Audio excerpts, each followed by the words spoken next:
केदारनाथ हारने पर कांग्रेस में किस किस को फर्क पड़ेगा? कांग्रेस के भीतर किचकिच तो शुरू हो गई है, लेकिन क्या कांग्रेस वाकई में इस हार से भी कोई सबक ले पाई है? कांग्रेस के जो वरिष्ठ नेता थे, जो दिल्ली से आमतौर पर प्रदेशों में भेजे जाते थे, वो पूरे चुनाव भर में कहां गायब थे? सवाल किनसे पूछे जाएंगे?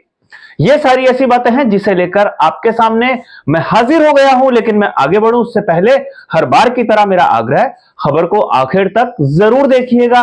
खबर पसंद आए तो इसे लाइक और शेयर आप जरूर कीजिएगा। नमस्कार, मैं हूं मनमोहन भट्ट।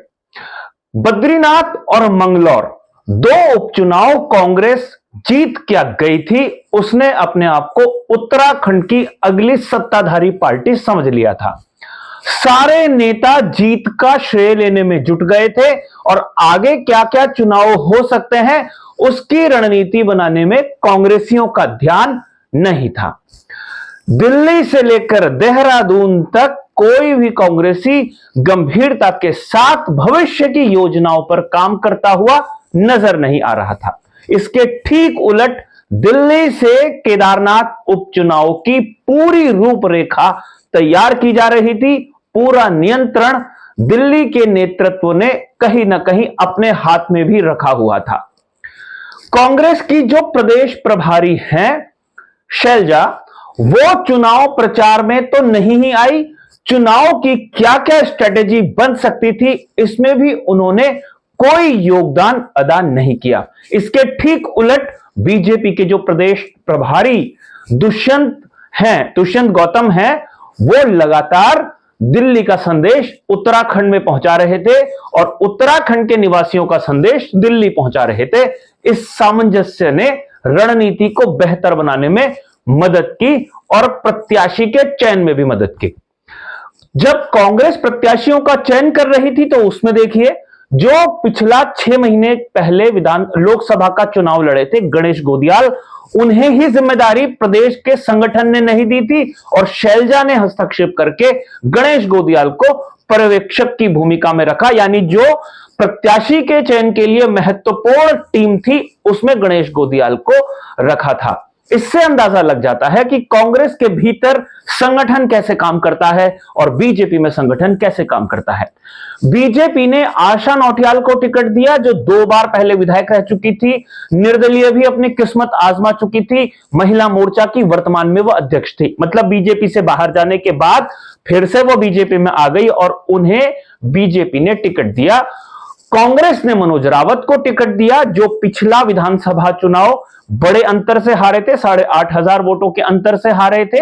लेकिन मनोज रावत के पक्ष में गणेश गोदियाल और गणेश गोदियाल की राय के साथ सहमति जताने वाले हरीश रावत मैदान में थे। यानी सीधा सीधा कह ले तो हरीश रावत के नेतृत्व में ही मनोज रावत का विधानसभा का टिकट फाइनल हो रहा था और हरीश रावत उत्तराखंड प्रदेश के एक बड़े नेता हैं, बुजुर्ग नेता भी हैं और अनुभवी नेता भी हैं और केदार घाटी में उनकी अच्छी पकड़ भी मानी जाती है। जब केदार घाटी पूरी आपदाग्रस्त हो गई थी 2013 में, तो उस आपदा के बाद जो पुनर्निर्माण के काम थे उसकी शुरुआत दिल्ली से, केंद्र से, भले ही उस समय की कांग्रेस और बाद में नरेंद्र मोदी की सरकार ने की हो, लेकिन उत्तराखंड में देहरादून से कमान हरीश रावत ने संभाली थी और वो उस घाटी के चप्पे चप्पे से वाकिफ भी थे और उन्होंने खूब वहां पर प्रचार भी किया था। अब कांग्रेस के 4 वो नेता हैं जो इस चुनाव में सीधा अपनी साख दांव पर लगा रहे थे। हरीश रावत की साख दांव पर थी क्योंकि वो मनोज रावत के लिए टिकट के लिए लड़ रहे थे और मनोज रावत को ही टिकट मिला।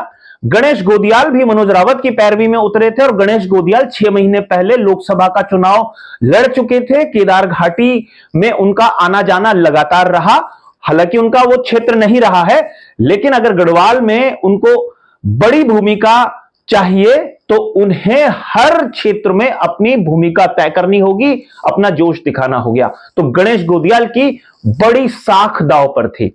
मनोज रावत की साख दांव पर थी क्योंकि वो एक बार विधायक रहे, दूसरा चुनाव बड़े अंतर से हारे थे और इस चुनाव में उनको अपना दमखम दिखाना था। इस चुनाव में जीत से मनोज रावत की राजनीति की हैसियत कांग्रेस के भीतर बढ़ सकती थी। ठीक वैसे ही जब 2017 में पूरी कांग्रेस सिमटकर 11 सीटों पर आ गई थी तो केदारनाथ क्षेत्र से मनोज रावत चुनाव जीत गए थे। इस बार भी अगर मनोज रावत चुनाव जीत जाते तो उनकी बहुत बड़ी यह उपलब्धि होती। तो इन तीन नेताओं की साख सीधे तौर पर जुड़ी हुई थी। सबसे ज्यादा साख दांव पर लगी हुई थी गणेश गोदियाल की और उसके बाद मनोज रावत की। प्रदेश के अध्यक्ष हैं करण माहरा, उनके भी साख दांव पर थी। हालांकि करण माहरा कतई नहीं चाहते थे कि मनोज रावत को टिकट दिया जाए, वो अपने जिलाध्यक्ष के लिए लॉबिंग कर रहे थे। लेकिन आखिर में जब गणेश गोदियाल की एंट्री होती है तो उससे समीकरण पूरे बदल जाते हैं और मनोज रावत के पक्ष में अगर हरीश रावत और गणेश गोदियाल खड़े हुए नजर आ जाते हैं तो फिर किसी तीसरे के नाम पर, किसी दूसरे के नाम पर चर्चा होनी संभव नहीं है। और मनोज रावत का भी ठीक ठाक उस क्षेत्र में दबदबा रहा। लेकिन करण माहरा के नेतृत्व में उनके प्रदेश अध्यक्ष रहते अगर बद्रीनाथ के बाद कांग्रेस केदारनाथ सीट भी जीत जाती तो बड़ी उपलब्धि करण माहरा की भी होती। तो चार नेताओं की साख सीधे तौर पर दांव पर लगी हुई थी। अब इस हार के बाद इन चार नेताओं में से किसकी कुर्सी थोड़ी सी डगमगाएगी और किसके ऊपर प्रदेश में केंद्रीय नेतृत्व कांग्रेस का अगली बार के लिए बड़ी जिम्मेदारी देगा। अब देखिए, ये चार चेहरे थे जो चुनाव में बड़ा महत्वपूर्ण रोल निभा रहे थे। जब चुनाव परिणाम आए तो किस किस की तरफ से क्या क्या प्रतिक्रिया आई। अल्मोड़ा में थे हरीश रावत और पिथौरागढ़ में थे करण माहरा और गढ़वाल क्षेत्र में थे गणेश गोदियाल। इन तीन लोगों की प्रतिक्रिया देखिए। गणेश गोदियाल स्पष्ट रूप से हार स्वीकार करते हैं और वो बधाई देते हैं आशा नौटियाल को, क्योंकि गणेश गोदियाल का स्टेक लगा हुआ है गढ़वाल क्षेत्र में, इसलिए उनको यहां सक्रियता किसी न किसी रूप में दिखानी है। हरीश रावत थे अल्मोड़ा में और वहां से वो उत्तराखंडियत की बात कर रहे थे कि अगर कांग्रेस चुनाव हार गई तो ये कांग्रेस चुनाव नहीं हारी बल्कि उत्तराखंडियत चुनाव हार गई। ये हरीश रावत की थ्योरी थी। यह थ्योरी आमतौर पर जनता की समझ में नहीं आ रही है, क्योंकि यह उत्तराखंडियत तो अगर हरीश रावत की माने तो 3 लोकसभा चुनावों में और 2 विधानसभा चुनावों में लगातार कांग्रेस हार रही है, यानी उत्तराखंडियत हार रही है अगर हरीश रावत की बात मान ले। करण माहरा को अगर आप देखें उनका बयान तो वो कहते हैं कि हमें तो अपनों ने ही हराया है, बाहर वालों ने नहीं हराया है। अब वो कौन लोग होंगे ये पहचान करना प्रदेश कांग्रेस के संगठन के लिए बहुत महत्वपूर्ण है कि वो कैसे कह रहे हैं कि बीजेपी ने नहीं हराया बल्कि अपनों ने हराया। उन अपनों का नाम पता दिया जाना बेहद जरूरी है। अब इसके उलट देखिए, जब जीत जाते हैं तो उसके बाद आराम भरा माहौल होता है, खुशियों भरा माहौल होता है।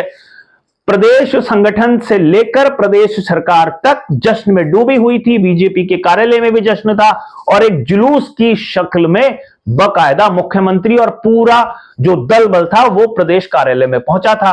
ये कल की बात है। और उसके बाद मुख्यमंत्री पुष्कर सिंह धामी ने आज तो बकायदा फिल्म देखी। इससे बड़ा एंटरटेनमेंट क्या हो सकता है कि एक बड़ी टेंशन भरे चुनाव के बाद विक्रांत मैसी की फिल्म द साबरमती को उन्होंने बड़े पर्दे पर देखा। अब यही अंतर है, जीतने के बाद जश्न होता है और हारने के बाद किचकिच होती है। जश्न कितने दिन तक बरकरार रहेगा, अगले चुनाव की तैयारी में कांग्रेस बीजेपी कैसे जुटेगी और कांग्रेस के भीतर की जो किचकिच है वो कब शांत होगी, ये देखना भी काफी महत्वपूर्ण होगा।